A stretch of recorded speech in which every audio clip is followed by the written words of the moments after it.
Hi, I'm Brandon with Vivo, and in this video I'll be showing you how to install a monitor to a monitor mount with a pre-installed VESA plate.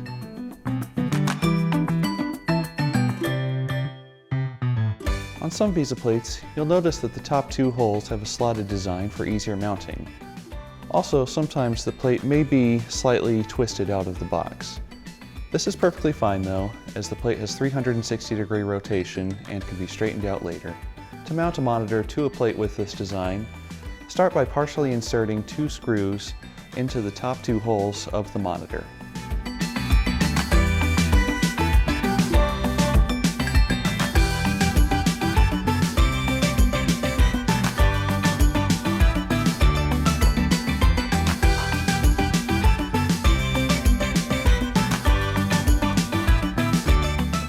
Now with those two screws inserted, place the monitor over those two slots in the VESA plate. After hanging the monitor over the slots, insert the bottom two screws to secure the monitor.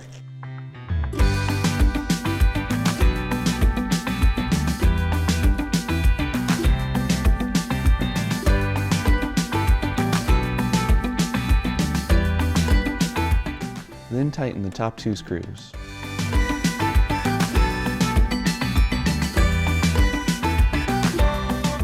Once the screws have all been tightened, the monitor can then be leveled out. To do this, simply grab the monitor and twist it into position until it's sitting perfectly level. And with that, your monitor will be mounted and ready for use. If you have any questions about the process, please feel free to contact our customer support team for assistance. Thank you for watching.